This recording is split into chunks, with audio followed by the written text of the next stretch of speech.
Hey, it's Luke. So this is going to be a little bit different than what you're used to on this channel. Here's my story.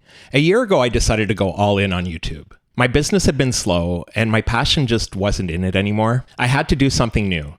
A few years before I had started this YouTube channel, I was hoping to do something with it one day, and I posted occasionally, but it really wasn't something I was doing consistently. Then in May 2023, I decided I was finally going to do something with this channel and try to upload a video each week. I was 50 years old, but I didn't really think about that at the time. I don't think about my age much, mostly because I don't feel 50. Like, I know a lot of 50-year-olds, and they all seem really old.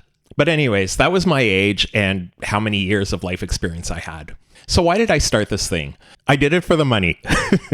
No, but I wanted to share the tips and tricks that I've learned over the years, along with my thoughts about all of this music stuff. When I was working on music, I found myself talking to one person at a time, showing them something, but I felt like what I was showing them would be useful to so many more people. But I don't have the time to show everybody individually because I talk a lot. And if you come over to make music, we're going to be here a while. Just ask anybody I've worked with. So I have a weird set of skills. It's a mix between business stuff, producing music, DJing, radio, TV, and a long time ago doing sound and lighting for live shows. Actually, this is interesting. I found a sheet of paper recently from when I was trying to figure out what I wanted to do with my life. I've done that a few times over the years. Now, I wish I'd written the date on it, but this was probably about 20 years ago, before YouTube was even around. But check this out.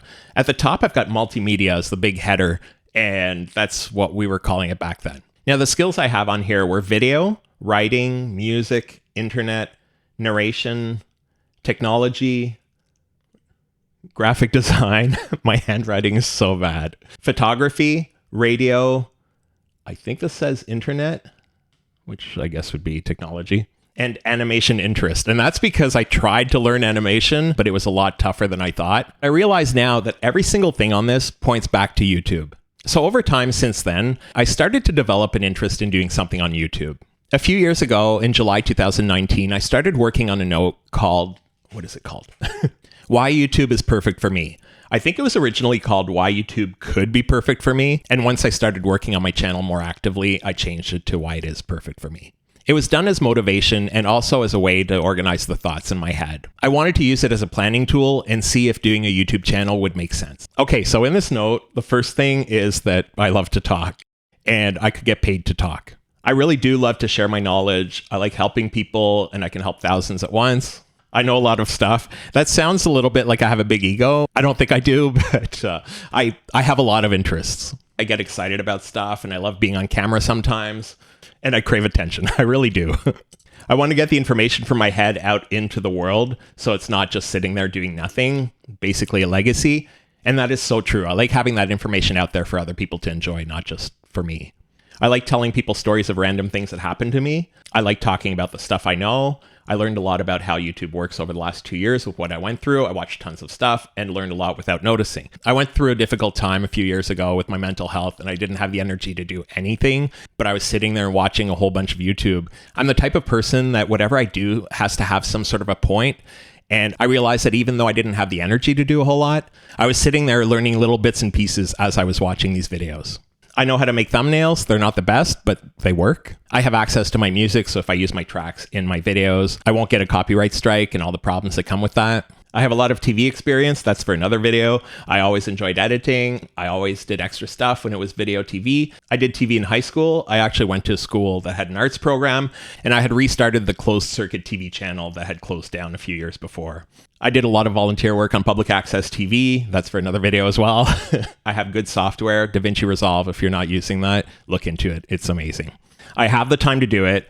And something I noticed interesting about YouTube is that they drive the traffic, even to smaller channels. And it's true because I did a video on an old personal channel years ago that got 10,000 views and there really wasn't much to it. My sister did a few videos and one of them has almost 220,000 views on it. The other one has 125,000. And it's nice that you can do a video, put it up there and get people watching it. In theory, you should be able to make more videos, get more viewers. And then as your channel grows, hopefully your viewers do as well. The traffic is residual and continues, and that's something that I find really interesting about YouTube. On social media, you'll post something, and within a couple of days, a lot of the time, people just aren't watching it anymore. But with YouTube, especially if you have evergreen content and it's searchable, people will continue to come to your video for years sometimes. So more people are going online, there are more cord cutters, people who are getting rid of their cable, and more people are watching YouTube. Now, I saw in a video that over 1 million content creators were making over $100,000 a year from video. And I'm pretty sure on the newer one, as of November 2022, that they mentioned it's 2 million now. Okay, I have some stuff here about gear, and there's no cost to do it, just the time. You could gain traction quickly if you have subjects that people search. Turns out it's a little bit slower than people expect. I have tons of content planned already. I always wanted to be famous. I want to be a star. It could make me get some fresh air, do some walking. I love to make people laugh. I have to remember to be myself, put funny stuff. So des niaiseries that I did to annoy my wife. Niaiserie is like a French word for silly stuff. I just realized I have 541 YouTube-related notes on Evernote. It's probably higher by now. In Trello, I have 275 cards. It's definitely higher by now. And it's simple. My only job is to upload videos. That's it. They do the rest. And this sentence in French, pas besoin de vendre ma salade, basically translates to you don't have to sell your salad, which sounds sort of weird in English, but it means that you don't have to be out there hustling and doing the sales. And this is huge. Probably my favorite part of YouTube. So in the past year, I've been doing YouTube pretty actively. I uploaded a video almost every week. I was sick around Christmas time. It was so weird. I got some kind of a flu, then I got better, then I got another one, then I got better, then I got COVID after being able to avoid it for almost 4 years. Anyways, I ended up not being able to upload videos for a few weeks. And when I got back into it, the next video I did about New Year's resolutions, I probably shouldn't even have bothered making it. It was so bad since I wasn't feeling well yet. The framing was off. Some of the cuts are weird. I was sort of drowsy and hardly anybody watched it anyways. So yeah, a video almost every week. Well, last week I didn't put one up, but still. It's been really interesting. I've learned so much over the past year. One thing I did notice though is that YouTube is hard, a lot harder than it looks. And the reason why probably isn't what you think. Yes, having to find ideas takes time, but I've got hundreds of those in Trello ready to be recorded.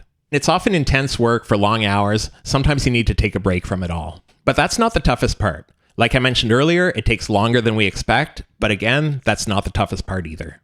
The thing I found the hardest is that as you progress, it doesn't really get easier. It actually gets more complicated. When I was starting out, I thought I could just do very minimal edits here and there. Actually, at first, I would try to record so I wouldn't even need to take it into editing software. I could just trim the beginning and the end from my phone or my camera or whatever. But as you move forward, your quality goes up. You notice things that you hadn't been doing that you should do, like add titles in your videos or remove more of the ums and ahs. I do a lot of those. So your editing becomes a bit more polished and you do more to the audio to even out the levels or boost the levels and fix up the audio, because a really quiet video with bad audio, people just aren't going to watch it.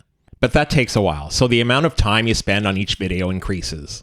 And as you get faster at editing, you learn new things you can do. So you end up spending the same amount of time, it's just that the output is better, which is a good thing, I think. I remember one of the original weekly uploaders to YouTube was Epic Mealtime. They said once that their videos would take about 40 hours a week to produce. Between the shopping, filming, and editing, I was like, wow, they must be wasting so much time. I could do this in a few hours. But now I understand. It's time consuming and it's hard work, but I'm so happy to be doing this.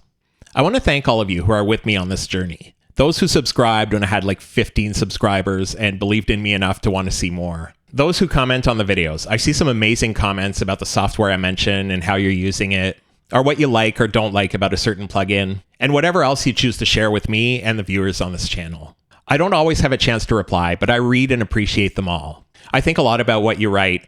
I'm so happy this community is here. I hope you're able to learn new things from me in my videos. I hope it helps you discover new plugins or find better ways to work with the ones you have. I hope it can motivate you to work on your music and make some fantastic tracks. Thanks for being here.